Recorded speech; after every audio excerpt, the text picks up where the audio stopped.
जय गोपी जन वल्लभ गिरिवरधारी।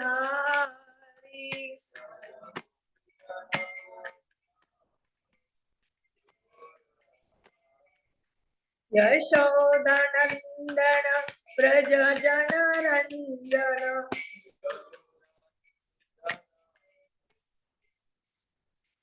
यशोदनन्दन व्रज जनरञ्जन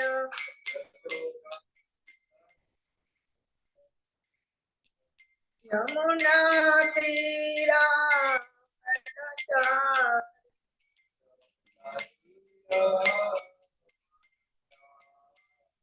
यमुना तीरा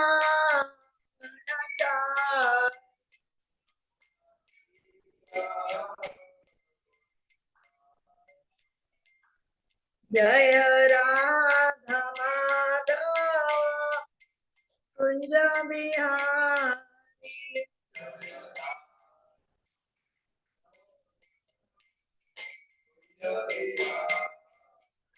जय राधा माधव कुंज बिहारी।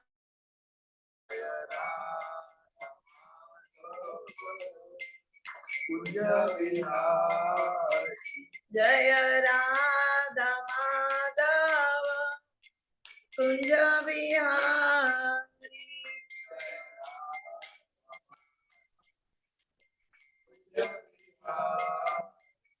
जय राधा माधव कुंज बिहारी।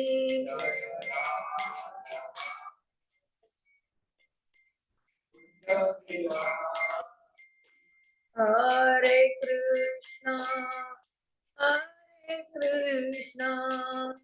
कृष्णा कृष्णा हरे हरे हरे राम राम राम हरे हरे।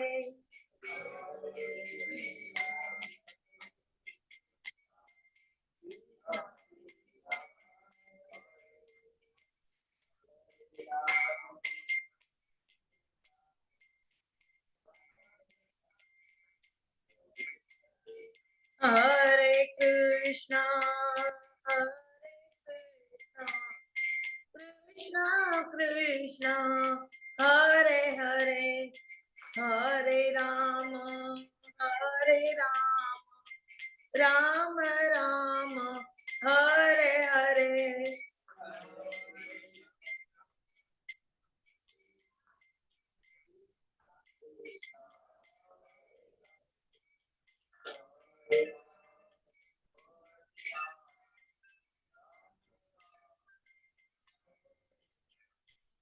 हरे कृष्णा कृष्णा कृष्णा हरे हरे हरे राम राम हरे हरे।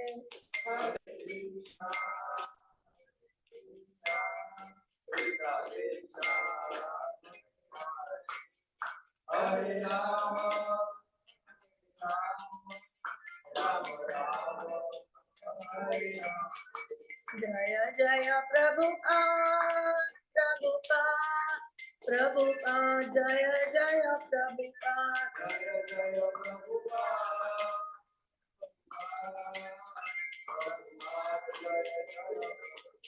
जय जय गुरुदेव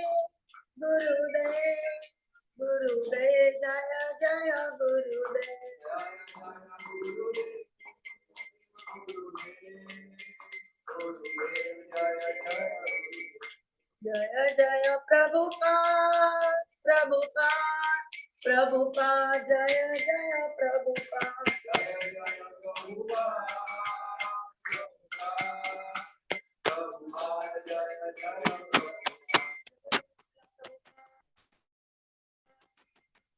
हरे कृष्णा। पुणे में जगन्नाथ जी, बलदेव जी, सुभद्रा मैया, सुदर्शन जी, कुंज बिहारी, वृंदावन चंद्र, पंचतत्व, निताई गौर भगवान, बल बालाजी भगवान, नरसिंह भगवान, प्रभुपाद जी तथा मेरे गुरु महाराज और आप ऑनलाइन भक्त तथा यहाँ उपस्थित सब भक्त लोगों के चरणों में मैं दंडवत प्रणाम करती हूँ। प्लीज स्वीकार कीजिए। हरे कृष्णा। दंडवत प्रणाम। हमारा आज का श्लोक है, देवान् भावयता अनेन ते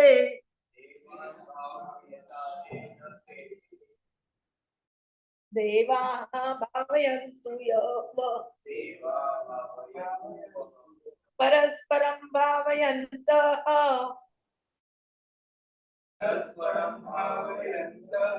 श्रेयः परम् अवाप्स्यत। देवान् भावयता अनेन ते देवाः भावयन्तु परस्परं भावयन्तः श्रेयः परम् अवाप्स्यत। देवान् भावयता अनेन ते देवाः भावयन्तु परस्परं भावयन्तः श्रेयः परम् अवाप्स्यत।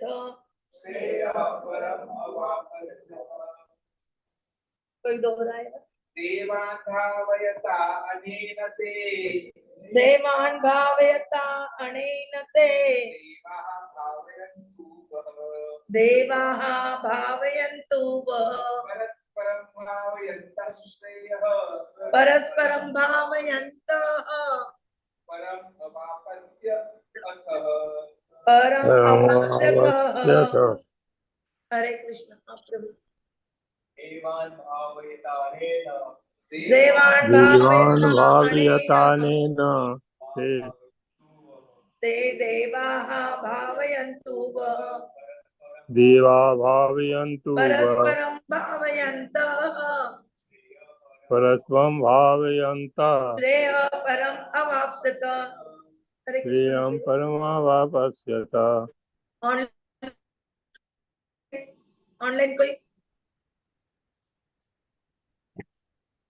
अनुवाद तथा तात्पर्य श्रील प्रभुपाद जी के द्वारा, यज्ञों के द्वारा प्रसन्न होकर देवता तुम्हें भी प्रसन्न करेंगे और इस तरह मनुष्यों तथा देवताओं के मध्य सहयोग से सबको संपन्नता प्राप्त होगी।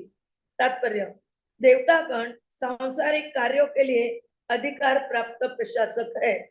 प्रत्येक जीव द्वारा शरीर धारण करने के लिए आवश्यक वायु, आकाश है, वायु, प्रकाश, जल तथा अन्य सारे वर उन देवताओं के अधिकार में है, जो भगवान के शरीर के विभिन्न भागों में असंख्य सहायक के रूप में स्थित है। उनकी प्रसन्नता तथा अप्रसन्नता मनुष्यों द्वारा यज्ञ की संपन्नता पर निर्भर है। कुछ यज्ञ किन्हीं विशेष देवता को प्रसन्न करने के लिए होते हैं, किंतु तो भी सारे यज्ञों में भगवान विष्णु को प्रमुख भोक्ता की भांति पूजा जाता है। भगवद गीता में यह भी कहा गया है कि भगवान कृष्ण स्वयं सभी प्रकार के यज्ञों के भोक्ता है। भोक्तारम यज्ञ तपस्या। अतः समस्त यज्ञों का मुख्य प्रयोजन यज्ञपति को प्रसन्न करना है। जब ये यज्ञ सुचारू रूप से संपन्न किए जाते हैं तो विभिन्न विभागों के अधिकारी देवता प्रसन्न होते हैं और प्राकृतिक पदार्थों का अभाव नहीं रहता। यज्ञों को संपन्न करने से अन्य लाभ भी होते हैं, जिनसे अंततः भवबंधन से मुक्ति मिल जाती है। यज्ञ के सारे कर्म पवित्र हो जाते हैं, जैसा कि वेद वचन है, आहार शुद्धौ सत्व शुद्धि ही सत्व शुद्धौ ध्रुवा स्मृति ही स्मृति लंबे सर्वग्रंथि नाम विप्र मोक्ष। यज्ञ से मनुष्य के खाद्य पदार्थ शुद्ध होते हैं और शुद्ध भोजन करने से मनुष्य जीवन शुद्ध हो जाता है। जीवन शुद्ध होने से स्मृति में सूक्ष्म तंतु शुद्ध होते हैं और स्मृति तंतुओं के शुद्ध होने पर मनुष्य भक्ति मार्ग का चिंतन कर सकता है और ये सब मिलकर कृष्ण भावनामृत तक पहुंचाते हैं। जो आज के समाज के लिए सर्वाधिक आवश्यक है। हरे कृष्णा, दंडोत प्रणाम। अभी यहाँ पे प्रभुपाद जी ने बहुत सुंदर रीति से बोला है आज के समाज के लिए क्या आवश्यक है। तो हम थोड़ा स्टेप बाय स्टेप समझने की कोशिश करेंगे। वही के पहले यज्ञों के द्वारा प्रसन्न होकर देवता तुम्हें प्रसन्न करेंगे। देवता कब प्रसन्न होते हैं? यदि हम यज्ञ करते हैं। तो यज्ञ करने से क्या होता है? देवता प्रसन्न होते हैं, और देवता प्रसन्न हो जाए तो वो हमें भी प्रसन्न करते हैं। हमें कैसे प्रसन्न करते हैं? जैसे हमें पानी देके, लाइट देके, हवा देके, प्रकाश, सब तरह से वो हमें एक चीज सप्लाई करते हैं। और जब इनका अभाव लगता है तो इसका मतलब हमें समझ लेना चाहिए कि हमने भगवान को नाराज किया है, भगवान को तुष्ट नहीं किया है। कैसे तुष्ट नहीं किया? हमने भगवान को कुछ अर्पण ही नहीं किया है। इसका मतलब ऐसे नहीं हुआ कि हमें इन देवी देवताओं को ही देना, तो इन देवी देवताओं के माध्यम से हमें यही सोचना है कि हम भगवान को दे। जब हम भगवान को देते हैं तो भगवान के थ्रू ये सभी देवी देवताओं को मिल जाते हैं। अभी यहाँ पे बोला है उन्होंने कि हर एक के अलग अलग देवता होते हैं। जैसे अभी हमारी सरकार चल रही है, समझो सरकार किसके हाथ में? मोदी जी के हाथ में। मोदी जी उसके पंत प्रधान है और बाकी सब लोग उनके नीचे नीचे। मोदी जी जैसा निर्णय देंगे वो हिसाब से ये लोगों को काम करना पड़ता है। वैसे भगवान प्रमुख है और भगवान इन लोगों को कुछ अधिकार देते हैं। जैसे पंत प्रधान अपने अधिकारियों को समझो डिस्ट्रिक्ट लेवल पे है या फिर बड़े सिटियों में है, और कुछ बड़े जैसे अभी इनकम टैक्स ऑफिस का है, अलग अलग डिपार्टमेंट होते हैं। हर ऑफिस में भी उस डिपार्टमेंट का अलग अलग व्यक्ति हेड होता है।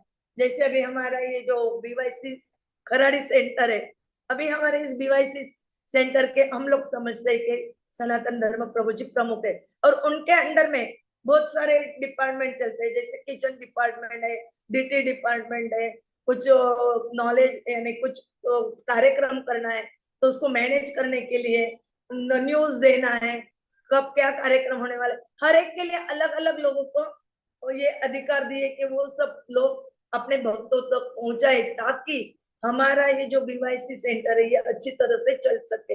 और इसे अच्छे से अच्छे हम कैसे करेंगे उसके लिए बीच बीच में क्या बोलते हैं उसको, मीटिंगें होती रहती है, और उसमें कुछ अनुभव जो आते हैं उन लोगों को कि ये प्रॉब्लम आया या ऐसे सॉल्व किया, वो प्रॉब्लम आया वो ऐसे सॉल्व किया, कैसे हमें प्रॉब्लम सॉल्व करना है वो अपने हेड को बताते रहते और वो हेड अपने प्रमुख को बताते। वैसे ही यहाँ पे भी होता है सरकार की। यहाँ पे भी सरकार में भी क्या चलता है, जो छोटे लेवल पे जो कार्यकारी है, कार्यकर्ता है, वो अपने बड़े जो ऊपर के उनको बताते जाते हैं। वैसे स्कूल में भी होता है, कॉलेजेस में होता है, जो भी संस्था बोलो उसमें इसी तरह कारोबार चलता है। वैसे ही यहाँ पे भी भगवान ने ये जो देवी देवता है, कितने देवी देवता है? 37 करोड़ देवी देवता है। तो इन सबको उन्होंने कुछ न कुछ अधिकार दिए ताकि वो डिपार्टमेंट उस तरह से वो संभाल सके। उस डिपार्टमेंट को संभालने के लिए उनको जो अधिकार चाहिए वो सब भगवान देते हैं। और यहाँ पे उन्होंने बताया कि वो जो देवी देवता है वो अपना डिपार्टमेंट अच्छी तरह से संभालने के लिए क्या करना चाहिए? यज्ञ करते। लेकिन अभी ये मॉडर्न यानी अभी कलयुग में, चालू परिस्थिति में हम यज्ञ नहीं कर पाते। क्यों नहीं कर पाते? क्योंकि शुद्ध दूध नहीं मिल रहा है। दूध नहीं मिल रहा है पैसे दे के भी। और मैंने कल ऐसे सुना था कि अभी जो अपना पपाया आता है पेड़ पे, कच्चा पपाया जो रहता, उसको ऐसे धार लगाते हैं और उससे एक सफेद द्रव निकलता है, और उसको ये लोग बोलते हैं पपाया दूध, और उसकी कीमत है 1000 रुपए लीटर। तो बोलो ये 1000 रुपए कौन दे पाने वाला है? भले ही उसमें कितने भी ये होने दो, बोल रहे उसमें पोटेशियम है, ये है, वो है, विटामिन है, लेकिन उसके लिए कोई इतना पैसा नहीं खर्च पाएगा। इतना इनकम है ही नहीं किसी के पास, और जिसके पास भी है वो नहीं खर्च करेगा। उनको तो रेडीमेड चाहिए, मिल जाए, खत्म बात। तो हमें यदि सब चीजें रेडीमेड चाहिए तो हमें, अभी हमारे प्रभुपाद जी ने हमारे लिए बहुत अच्छी संस्था बनाई है, कृष्ण भावनामृत संघ। इसमें क्या होता है देखो, सुबह 4:30 बजे से लेके सब जन एकत्र आते हैं, मंगल आरती होती है, मंगल आरती के बाद ड्रेसिंग भी चलता है, इधर हमारे जपा भी चलते हैं, बाद में भागवतम पे चर्चा होती है, उसके बाद प्रसादम होता है। और यदि हमारा सेंटर बड़ा है, बड़ा मंदिर है समझो, बड़े बड़े जो मंदिर है उसमें होता है प्रसादम, लंच रहता है, डिनर रहता है। ऐसे ही यदि हम भी हमारे इस एरिया में इतना बड़ा मंदिर बनाए कि हम सब लोग एक साथ आके प्रसाद पा सके, सुबह का नाश्ता, दोपहर का लंच, शाम का डिनर, ये यदि हम साथ में कर सके तो कितना आनंद आएगा। और वो जो आनंद रहेगा वो कौन सा आनंद रहेगा? भौतिक आनंद नहीं, क्षणिक आनंद नहीं, तो वो आनंद रहेगा दिव्य आनंद। अभी हम होटल में जाते 500 रुपए का पकोड़ा लेते, शायद ऐसा मैंने सुना एक लेक्चर में। 500 रुपए का पकोड़े का टेस्ट लेके देखो और अपने मंदिर के प्रसाद का टेस्ट लेके देखो, कितना डिफरेंस मालूम होता है। वो 500 रुपए का पकोड़ा खा के भी हमारे मन को संतुष्टि नहीं मिलेगी, ना ही हमारा पेट भरेगा। लेकिन हम इतना सा प्रसाद खाए तो भी हमारा पेट भर जाता है और संतुष्टि मिलती है। और उससे क्या होता है, प्रसाद से बार लेते रहने से भगवान को वो बताया हुआ रहता है ना, तो जैसे जैसे हम बार बार लेते हैं, हमारे हृदय पे जो मल साचा इतने जन्मों जन्मों का, वो धीरे धीरे धीरे धीरे धुलते जाता है। और हमारे हृदय में ही हमारे भगवान परमात्मा जो है प्रकट हो जाते हैं। और उनका हमें दर्शन, हमें कहीं दर्शन लेने को जाने की जरूरत नहीं। यहाँ पे भागवतम में और 11वां स्कंद जो है उसमें बताया गया है उद्धव जी को कि जब भगवान को भोग लगता है, भक्ति योग के लिए प्रभु जी कितनी बार बोलते हैं हमें एबीसीडी का पालन करो। जब हम इन पांचों क्रिया, एबीसीडी आपको पता होगा, ए यानी एसोसिएशन यानी संग, सत्संग करना चाहिए। बी यानी बुक रीडिंग, पुस्तक पढ़ना चाहिए या सुनना चाहिए या लेक्चर सुनने चाहिए, सुबह और शाम वो सुनने की कोशिश करनी चाहिए, जैसे भी समय मिले, काम करते करते क्यों ना हो, हमें ये सुनना है। सी, सी यानी चैंटिंग, नामस्मरण करना, संकीर्तन करना। डी, डी यानी डिवोशन, डीटी सेवा या फिर भगवान की सेवा, या फिर डाइट यानी भोजन। जब हम भगवान को भोग बताते हैं प्रसाद का, तो प्रसाद हमारा शुद्ध, जैसे ही भगवान की निगाहें उस पर पड़ते हैं तो उसमें की जो अशुद्धि है वो नष्ट हो जाती है और हमें शुद्ध प्रसाद मिलता है। और ई यानी हमें भगवान की क्रियाओं में लगा रहना है, ईर्ष्या द्वेष से रहित होना है। और ये सब क्रियाएं जो भगवान को अर्पित करके करते हैं, तो भगवान ने वचन दिया है कि वो उनके जैसा मुझे कोई प्रिय नहीं है और उनकी मैं हमेशा रखवाली करता हूँ। और आखिरी कौन है यहाँ पे? प्रभुपाद जी ने उनके तात्पर्य में बताया, भोक्तारम यज्ञ तपस्या, यानी ये सब जो करते हम, इसका भोक्ता कौन है? तो भगवान कृष्ण स्वयं है, यहाँ पे बताया गया है उन्होंने। तो इसलिए हमें भगवान को ही सब कुछ देना है। भगवान भोक्ता है और हम केवल उनके सेवक है। इतना भी हम जान ले तो समझना कि हमारा जीवन सफल हो गया है। और मुख्य प्रयोजन जो है, क्यों करते हैं हम ये? भगवान को प्रसन्न करने के लिए। भगवान यदि प्रसन्न होते हैं तो हम भी प्रसन्न हो जाते हैं, हमें अलग किसी की सहायता लेने की जरूरत नहीं पड़ती। और यज्ञों से, यहाँ पे प्रभुपद जी बता रहे हैं कि यज्ञों से और कुछ अलग अलग फायदे होते हैं, जैसे भव बंधन से मुक्ति हो जाती है और सारे जो कर्म हम करते हैं वो शुद्ध हो जाते हैं। जो यहाँ पे बताया उन्होंने, वेद में, वेद जो है वेद पुराण उसमें बताया गया आहार शुद्ध हो, यानी हमारे आहार, फूड, भोजन, हमने बोला कि भगवान को भोग बचाने से हमारा जो भोजन है वो शुद्ध हो जाता है। और ये शुद्ध भोजन होने से क्या होता है? सत्व शुद्धि, सत्व शुद्धि हो जाती है। और सत्व शुद्ध द्रुता स्मृति, तो ये शुद्ध हुआ जो अन्नम प्राशन करते, तो हमारा जो मन है वो शुद्ध हो जाता है। और मन शुद्ध होने से क्या है? हमारी जो स्मृति है वो निश्चय, ध्रुवा म्हणजे पक्की हो जाती है। और जैसे हमें अच्छी स्मृति मिल जाती है, स्मृति लंबे म्हणजे अच्छी स्मृति मिल जाती है, तो क्या होता है? हमारे सर्व ग्रंथि ना विप्रमोक्ष, सर्व ग्रंथियों का क्या होता है?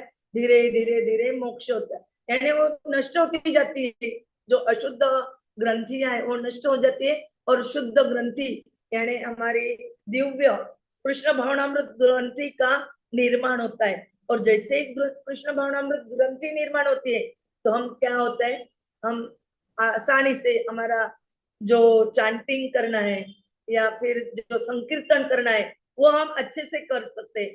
और इसीलिए यहाँ पे उन्होंने बोला है यज्ञ से मनुष्य के खाद्य पदार्थ शुद्ध होते हैं और शुद्ध भोजन करने से मनुष्य का जीवन शुद्ध हो जाता है। और जैसे ही हम अच्छा अन्न प्राशन, आज देखे तो कोई भी अन्न हमें अच्छा नहीं मिल रहा है, सब क्या मिल रहा है और ऑर्गेनिक के नाम पे भी इतने पैसे लेते हैं और कुछ चीजें अच्छे नहीं मिलती। मैंने अभी एक लेक्चर में सुना कि वो जो आलू रहते हैं, आलू में जो खाद्य दिया जाता है, जो आदमी उसको देता है खाद्य, वो आदमी खाद्य देते देते बेहोश हो जाता है। तो बोलो हमारी क्या स्थिति होगी। खाली देने से होता है, देते देते वो सब जाता है ना स्मेल अंदर, तो उससे वो बेहोश हो जाता है। हम तो प्राशन कर रहे हैं आलू, तो हमारे यानी जो ग्रंथि उस पर कितना प्रभाव पड़ता होगा। और ऐसे कहते हैं कि ये जो टमाटर है, आलू गोभी है, वो इस समय का प्रोडक्ट नहीं है, खाद्यान्न इस समय का नहीं है। तो हम ये समय में क्या खा रहे हैं, क्या बोलते हैं, टमाटर खा रहे, आलू गोभी खा रहे। तो ये बेस मौसम की जो चीजें खाते हैं उससे हमारा कभी अच्छा शरीर नहीं बनेगा। तो इसके लिए क्या चाहिए, ये ज्ञान देना चाहिए। और ये ज्ञान कौन दे सकता है, तो जिसे मालूम है वही ज्ञान दे सकता है। और यही हमारे सरकार का काम बनता है कि हम, सरकार कैसी हो कि हम, सरकार हमें भले ही क्या बोलते हैं ऐशो आरामी जीवन ना दे पाए, लेकिन साधारण जीवन क्यों ना हो, शांति का जीवन, ना झगड़े हो ना कुछ हो, और जो अनाज हमें मिले वो शुद्ध मिले। यह हर नेता का काम है। हर नेता यदि अपने नागरिकों को दे रहा है तो नेता के साथ साथ नागरिक, यानी नागरिक यदि प्रसन्न है, नागरिक यदि संतुष्ट है, तो ऑटोमेटिक नेता भी प्रसन्न नहीं होगी। नेता को कुछ टेंशन नहीं रहेगा, उसको मालूम है मेरी सीट पक्की है, मुझे कोई यहाँ से हटाने वाला नहीं है। तो उसका भी शांति से जीवन चलेगा और लोगों का भी शांति से जीवन चलेगा। अन्यथा एक दूसरे को हटाने के इसमें कांग्रेस को हटाती भाजपा, भाजपा को हटानी चाहती कांग्रेस, और बहुत सारी संस्थाएं। इससे क्या होगा, कुछ भी हमें फलित नहीं होगा। हमें फलित कब होगा कि जब हमें अच्छा आहार मिलेगा, भक्ति का ज्ञान मिलेगा और भक्ति पथ पे ले जाने के लिए प्रयास होगा, तब हमारी प्रगति होगी। वही हमारी प्रगति, सच्ची प्रगति है। और हमें सच्ची प्रगति करना है तो इस मार्ग पे चलने के लिए नेताओं को भी इसका शिक्षण दिए जाना चाहिए। प्रशिक्षण हो, जो नेता खड़ा है उसको इसका प्रशिक्षण लेने के उसको भी मजबूर किया जाए। ये मजबूर कौन कर सकता है, जो नागरिक उन्हें मत देने वाले, वो नागरिक ही उन्हें मजबूर कर सकते हैं कि पहले आप भक्ति का ज्ञान प्राप्त करो। और भक्ति के हिसाब से देखो, पहले जमाने में, बहुत पहले ऋषि मुनियों के गाइडेंस में राजा लोग राज्य करते थे, तो उस राज्य में कोई भी दुखी नहीं था। राम राज्य का जो बोलते हैं हम, उनके वक्त भी वशिष्ठ मुनि थे। और जब दशरथ महाराज को पुत्र नहीं थे तो दशरथ महाराज ने किससे कांटेक्ट किया था, वशिष्ठ मुनि से ही कांटेक्ट किया था ना। और वशिष्ठ मुनि ने, उन्होंने सब वामन देव वगैरह, देवल वगैरह, ये ऋषि मुनियों ने ही विचार विनिमय करके पुत्र कामेष्ट यज्ञ के लिए तैयारी की थी, प्रयास किया था। तो ये सब उनकी वजह से फिर राज्य भी सुचारू रूप से चलता है, उनके बिना कोई राज्य नहीं चलता था। तो ये जो ब्राह्मण शिक्षित है, ब्राह्मण लोगों को सब ज्ञान रहता है कि स्क्रिप्चर्स हमारे में क्या दिया है, हमारे शास्त्र ग्रंथों में क्या दिया है, और उस ज्ञान का उपयोग हमारे समाज के लिए हम कैसे करें, इसके लिए वही हमें गाइडेंस कर सकते हैं। हम तो पतित जीव है, हमें कुछ भी इसका नॉलेज नहीं है, लेकिन जब हमें ये परंपरा में मिलता है ज्ञान, तो हमें प्रभुपाद जी ने बहुत सुंदर रीति से शुरू किया है कि हर मंदिर बोलो या सेंटर बोलो, हर सेंटर में सुबह शाम भागवतम भगवत गीता के द्वारा थोड़ा बहुत क्यों ना हो, कौन क्यों ना हो। जैसे खारुताई ने राम भगवान का जो सेतु था लंका जाने वाला, उस सेतु के लिए खारुताई ने थोड़ा सा प्रयास किया था। वैसे ही प्रयास भले क्यों ना हो हमारे लिए, लेकिन हम उस प्रयास में यशस्वी होंगे जब हमें ये नॉलेज मिलेगा। यानी सब सेवा के साथ साथ भक्ति जरूरी है। जब हम भक्ति को जोड़ देते सब सेवा से, तो हम योग्य रास्ते पे चलते हैं और हमारा जीवन का जो ध्येय है भगवत ज्ञान प्राप्ति का, भगवान को प्राप्त करने का, कृष्ण प्रेम प्राप्त करने का, वो सफल हो जाता है। हरे कृष्णा, दंडवत प्रणाम। वांछा कल्पतरुभ्यश्च कृपा सिन्धुभ्येव च पतितानां पावनेभ्यो वैष्णवेभ्यो नमो नमः। हरे कृष्णा, दंडवत प्रणाम। किसी का कुछ प्रश्न हो तो पूछ सकते हो, मैं मेरे एबिलिटी के हिसाब से आंसर देने की कोशिश करूंगी। वैसे मुझे तो आता कुछ भी नहीं है। हरे कृष्णा, हरे कृष्णा।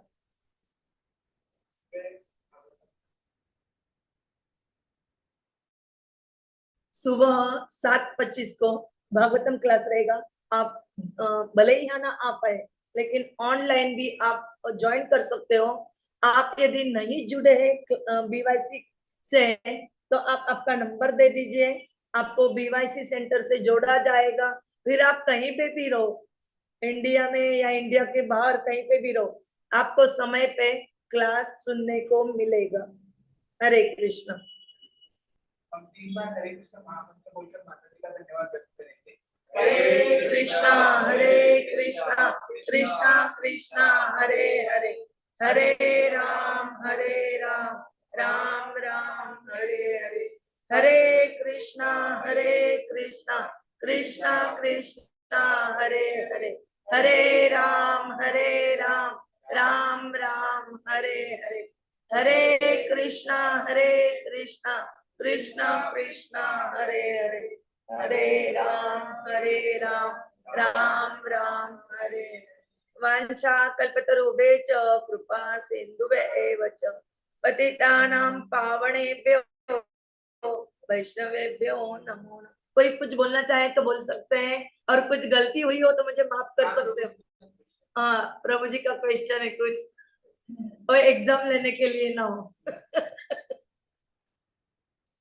जैसे हम भगवान को 24 घंटा याद करना चाहिए, तो हम ये भौतिक माया में तो काम करते हैं, तो काम करते तो भगवान याद है, उस काम में मत लगे, तो 24 घंटे भगवान को कैसे याद करें? जो काम कर रहे हैं हम, वो काम हम भगवान का ही कर रहे हैं, उसमें भगवान को ही देख रहे हैं कि भगवान मेरे साथ है और भगवान मेरे से काम करवा रहे हैं, और भगवान के लिए ही मैं ये काम करूँ, ये भी सोच लिया। और ऐसे करते, अभी देखो मैंने एक ऐसा भी सुना है, जब रात को हम सोते हैं भगवान का नाम लेके सोते हैं, और सुबह उठते ही भगवान का नाम लेते हैं। ऐसे बोला जाता है कि रात को सोने से लेके सुबह उठे तब तक हम भगवान का चिंतन करते हैं। वैसे ही मुझे ऐसे, मेरे मालूम नहीं मैं गलत सोच रही हूँ क्या, तो ये काम जो भी करते हैं, अभी मैं यहाँ बोल रही हूँ, तो मैं यदि ये सोचूं ये मेरे कारण, मेरे लिए बोल रही कर रही हूँ, ये गलत है, तो फिर हम भगवान को नहीं याद कर रहे। लेकिन मैं यहाँ बैठे बैठे यदि सोच रही हूँ कि जगन्नाथ जी के लिए, या फिर मेरे ये जो भक्त लोग है, ये मेरे सामने जो बैठे भक्त तो है, लेकिन उनके इसमें जब हम देखेंगे परमात्मा को, और इसमें हम देखना चाहिए हमें, और वो प्रयास से ही होता है। धीरे धीरे हम प्रयास करेंगे तो हर चीज में, फिर वो चीटी हो, हत्ती हो, कुत्ता हो, चांडाल हो, ब्राह्मण हो या शूद्र हो या स्त्री हो या पुरुष हो, हर एक में जब हम परमात्मा को समझने लगेंगे कि परमात्मा है उनके, और उस परमात्मा को क्या हम दुख दे सकते हैं? यदि हम ये समझ गए कि वो परमात्मा है उनके इसमें, और तब झगड़ा करेंगे उनसे, उनसे ईर्ष्या करेंगे, उनको याद कर रहे हैं ना, फिर हम परमात्मा है तो फिर ईर्ष्या द्वेष इनसे जब हम दूर हो जाएंगे तो हमेशा हम भगवान के ही चिंतन में रहेंगे।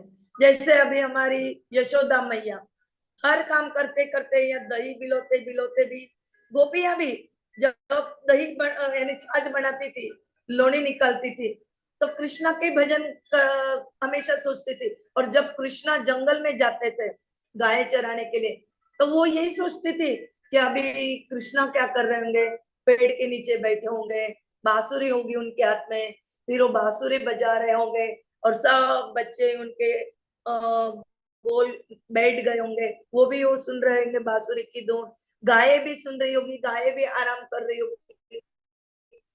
ऐसे उनके मन में आता था, वैसे ही हमारे मन में भी आ जाए यदि काम शुरू करने के पहले। अभी समझो खाना बनाना है, तो खाना बनाते वक्त यदि हम गैस को चलाते हैं, ये जो अग्नि जल रही है ये क्या है, कृष्णा के अग्नि जो है वो कृष्णा बताया गया है। अभी वहां पे मैं एक पातेली में पानी रखूंगी, पानी जो है कृष्णा है, उसमें रस जो आता है वो कृष्णा की टेस्ट है, और उसमें मैं चावल डालूंगी। चावल किसने दिए हैं? पृथ्वी से आए, भगवान नहीं दिए हैं, क्योंकि हम तो कुछ चावल बनाने, आप आर्टिफिशियली ये क्या बोलते हैं मेट्रो वगैरह बना ले रहे, लेकिन कुछ समय बाद ऐसा आएगा कि खाने को जब अनाज नहीं रहेगा वो हम बना नहीं पाएंगे। मेट्रो बना लेंगे, सारी चीजें हम बना लेंगे कृत्रिम रीति से, लेकिन कृत्रिम रीति से हम अनाज नहीं कर सकते। और इसके लिए हमें जागरूक रहना है कि हमें अनाज के लिए भी प्रयास करना है। और ये कब करेंगे? जब हम ये कृष्णा को ध्यान में रखेंगे, कृष्णा का स्मरण करेंगे कि कृष्णा ने ये बताया है कि अन्न भी अन्नात भवति पर्जन्य, ऐसा कुछ है ना। एक मिनट,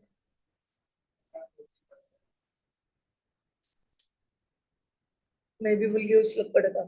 तो ये जब आएगा तो यहाँ पे एक श्लोक बताया उन्होंने, देखो, ध्यान ध्यायत विषयान पुंसः, जब हम विषयों का चिंतन करते हैं तो उसमें मनुष्य को आसक्ति निर्माण होती है। संगतेषु उपजायते, संगात संजायते काम, कामात क्रोध अभिजायते। तो आसक्ति उत्पन्न होती है, और ऐसे आसक्ति से काम उत्पन्न होता है, और फिर काम, यदि हमारा काम यानी इच्छा है, जब हमारी इच्छाएं पूरी नहीं होती तो हमें क्रोध आता है, और क्रोध आने के बाद क्या होता है?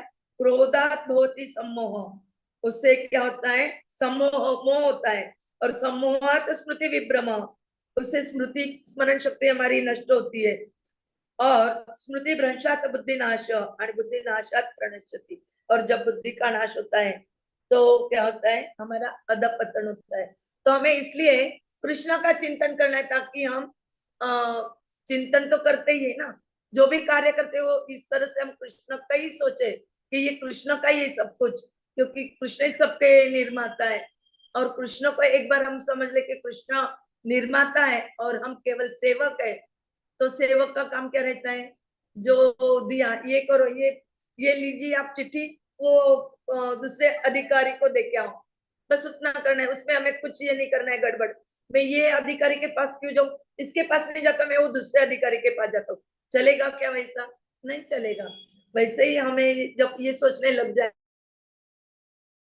कृष्ण के बारे में, हम सब सोचेंगे, तो शायद हमारी बुद्धि अच्छी चलने लगेगी, और शायद उसका प्रभाव के कारण हम उसमें ही अटके रहेंगे। अभी हम देखो ना, 4:30 बजने आते सुबह, तो तुरंत हमें जाग आ जाती, तो हम क्या सोचते? चलो चलो अभी मंगल आरती को जाना है, सेवा करना है, जपा करना है। यदि हम जप ना करें, ऐसे हो सकता है कि अभी अभी नहीं, पहले हमें बुरा लगता था, अरे इतने सुबह कौन उठेगा, कौन जप करेगा, परेशानी होती थी। लेकिन जब हम प्रयास करते धीरे धीरे धीरे, तो वो आदत से हो जाती है, तो आदत हो गई तो फिर हम याद कर।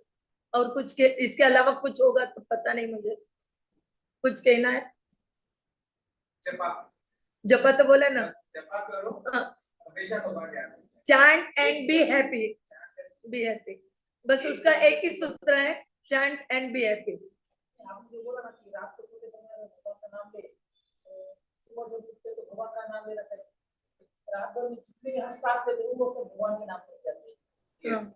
वैसी सुबह का है, सुबह नाम लो, दिन भर रात में दिन भर हम भगवान की इसमें रहेंगे ना, ध्यान में, उनके चिंतन में रहेंगे, तो धीरे धीरे धीरे शायद, और उसमें यदि कुछ बदल होना है, कुछ बदलाव चाहते हैं कि बदल हो सकता है क्या उसमें, तो हमारे गुरु बैठे ही है, गुरु हमें गाइड कर ही रहे, हमारे शिक्षा गुरु है सनातन धर्म प्रभु जी, में बार बार बताते रहते हैं हमें क्या करना है क्या नहीं करना है, तो हो जाता है फिर, और हो जाएगा। तो इसलिए ज्यादा से ज्यादा लोगों को यहाँ पे लाने की कोशिश करो, और सब मिलके यदि हम साथ में करते हैं, तो एक दूसरे का देख के हम भी अच्छे से चैंटिंग करना शुरू कर देंगे, नाम करेंगे, प्रसाद लेंगे, तो वो दिव्य आनंद होगा, उसके जैसा आनंद कोई नहीं होगा।